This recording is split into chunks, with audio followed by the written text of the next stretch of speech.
Hello from Glenda's plant-powered kitchen. Today I'm going to show you one of my favourite recipes, which is my cracker recipe.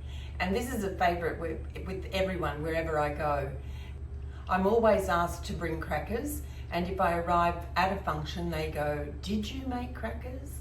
So they are very popular and they're very simple. So the basic ingredient is oats and some chick pea flour. You can use any flour you like. The original recipe was with spelt flour, but chick pea flour is basically the only flour I carry on a regular basis.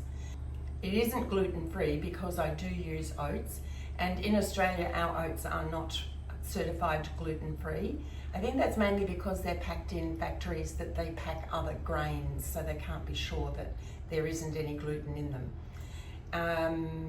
I have made them with quinoa flakes, but I find that makes them a little bit tough. They're just not as crunchy. So here we go. We've got 1 cup of oats and 2 tablespoons of linseed that I've ground. Now you don't have to grind it really fine. This is not a cake. We're not waiting for anything to rise. So it doesn't matter whether you do it in a food processor or in your blender. Just grate up the oats basically. And then 1/2 cup of chick pea flour.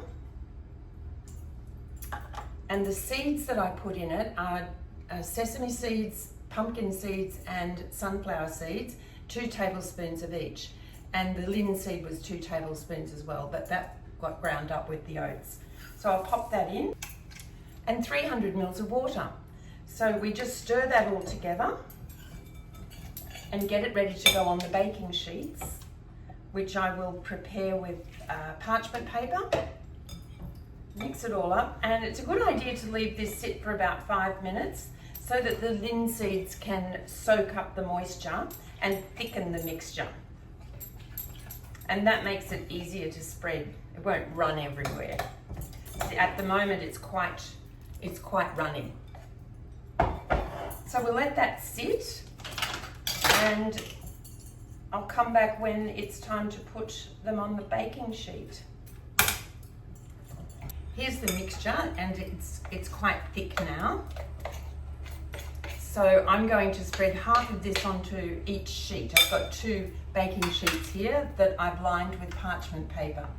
So I'll pour half of the mixture on here.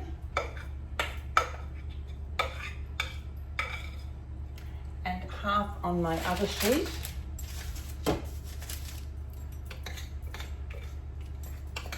Just trying to get it even. It's important to get that amount even so that you're spreading them evenly on 2 sheets. And you don't want it too thick, because the thinner they are, the crispier they are, but you want it thick enough to cover the parchment paper. If you can see through the mixture, you see those holes there, they will be too thin and they'll break. They'll just be like wafers. So we'll spread that evenly over the 2 sheets.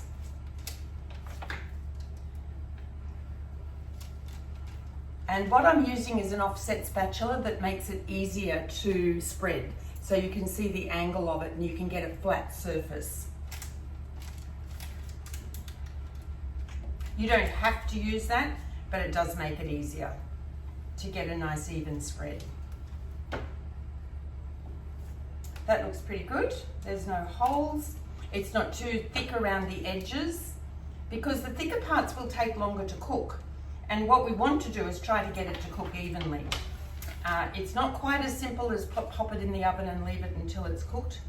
I do take it out after 10 minutes and score it into the size of the crackers that I want to have. And then I pop it back in for another 20 minutes. And then the ones around the edges will cook the fastest.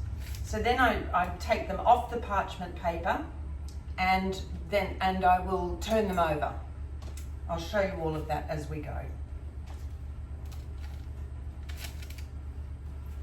Right, that's one that's ready to go in.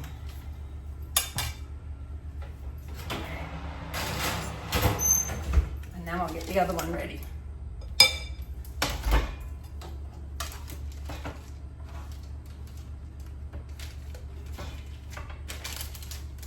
You can add flavouring to the batter. I prefer not to because I like to have the flavour with whatever I'm eating it with, but I like them just as they are. There's enough flavour with the seeds. These are a great alternative to potato chips, although I've got another alternative and I will show you that recipe at a later date. Making a really simple crisp out of chick pea flour and water and some chia seeds. Now the recipe for this will be underneath the video.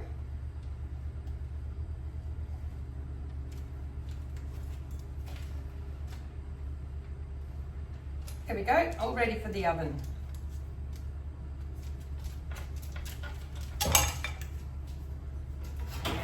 Ten minutes is up now, so I'm going to take them out of the oven and show you how I score the crackers. There they are. You can see they're not cooked, but they're firm. So I'm using a pizza cutter and I just score them in the shape or the size that I like.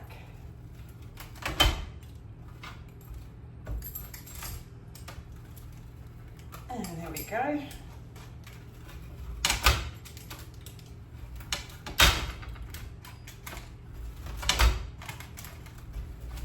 They don't have to be perfect.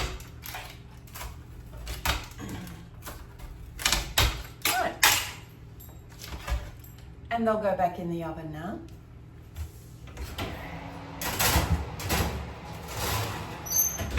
I'll do the second one and we'll come back in 20 minutes. I'm ready to take them out of the oven now and remove the parchment paper.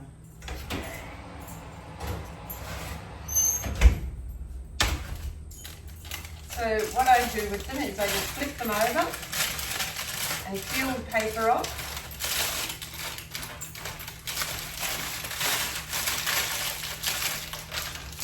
And then separate them and move them around a bit. Put the ones in the centre. They're pretty much done, but we'll just give them another 5 minutes. And the ones in the centre go around the outside. And break them all up.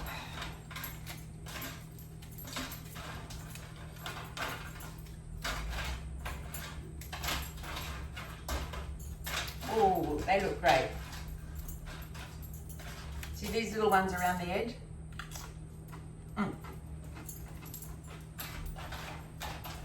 We'll just brown them up a little. Here they are, all nice and crispy.